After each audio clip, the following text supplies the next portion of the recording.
সাবেক আইজিপি চৌধুরী আব্দুল্লাহ আল মামুন শেখ হাসিনার বিরুদ্ধে রাজসাক্ষী হয়েছেন। এবার হাসিনার কেনা দামি পেগাসাস মেশিনটিও তার বিরুদ্ধে সাক্ষী হয়ে দাঁড়াতে যাচ্ছে বলে জানা গেছে। সূত্রমতে এই মেশিনে পাওয়া গেছে হাসিনার নৃশংসতার শত শত প্রমাণ, তার ভয়ঙ্কর সব নির্দেশনা। সূত্রমতে কেবল টেলিফোনে আড়ি পাতার জন্য 2023 সালে বিপুল অর্থ দিয়ে ইসরায়েল থেকে পেগাসাস ক্রয় করে হাসিনা সরকার। বিরোধী দমনে এই মেশিন ছিল হাসিনার অন্যতম হাতিয়ার। এবার সেই হাতিয়ারই ব্যবহার হবে হাসিনার বিরুদ্ধে, কেননা হাসিনার অনেক কল রেকর্ডই এখন পেগাসাস থেকে চলে এসেছে আন্তর্জাতিক অপরাধ ট্রাইব্যুনালের হাতে। এমনটাই দাবি করেছে একটি সূত্র মতে শেখ হাসিনা জুলাই আগস্টে আন্দোলনকারীদের দমনে কী ধরনের নির্দেশনা দিয়েছিল এবং সেটা কী পরিমাণ ভয়ঙ্কর ছিল তা প্রকাশ্যে আসলে অনেকের কাছেই অবিশ্বাস্য মনে হবে।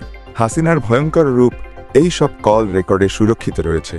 আন্দোলন চলাকালে শেখ হাসিনা এবং তার দোসররা বেশিরভাগ সময়ই তাদের ভয়ঙ্কর সব নির্দেশনা হোয়াটসঅ্যাপে দিত, যার কোনো প্রমাণ কারো হাতে ছিল না। তবে ইন্টারনেট শাটডাউনের সিদ্ধান্তই কাল হয়েছে হাসিনার জন্য, এমন মন্তব্যই পাওয়া যায় আন্তর্জাতিক অপরাধ ট্রাইব্যুনালের একাধিক সূত্র থেকে। কারণ ইন্টারনেট বন্ধ করে দেওয়ার পর শেখ হাসিনা সহ নেতাকর্মীরা তাদের সকল নির্দেশনা সরাসরি টেলিফোনের মাধ্যমে দিতেন, যা হাসিনার কেনা আড়িপাতা মেশিন পেগাসাসে সংরক্ষিত হয়েছে। নাম প্রকাশ না করার শর্তে আন্তর্জাতিক অপরাধ ট্রাইব্যুনালের একজন জানান, এমন সব নির্দেশের রেকর্ড পাওয়া গেছে যা শুনলে গা শিউরে উঠবে।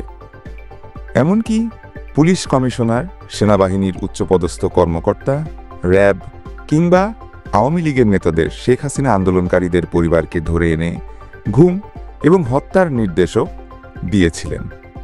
যদিও পুলিশ এবং সেনাবাহিনীর উচ্চপদস্থরা হাসিনাকে এই বিষয়ে বোঝাতে চেয়েছিলেন, কিন্তু হাসিনা তাদের রীতিমতো গালমন্দ এবং হুমকিও দিয়েছিল বলে রেকর্ড রয়েছে।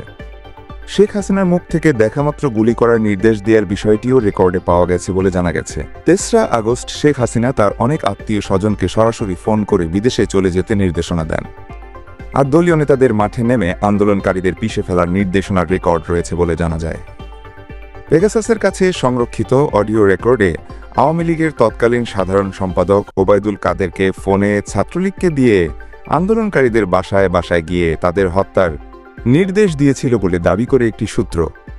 জানা যায় হাসিনার বিরুদ্ধে রাজসাক্ষী হতে শুরুর দিকে মতো দেননি সাবেক আইজিপি চৌধুরী আব্দুল্লাহ আল মামুন, কিন্তু তার সাথে হাসিনার কথোপকথনের রেকর্ড শোনার পর মামুন বুঝতে পারেন শেষ রক্ষা আর সম্ভব নয়। তারপরেই তিনি সব স্বীকার করে হাসিনার বিরুদ্ধে কথা বলতে রাজি হন।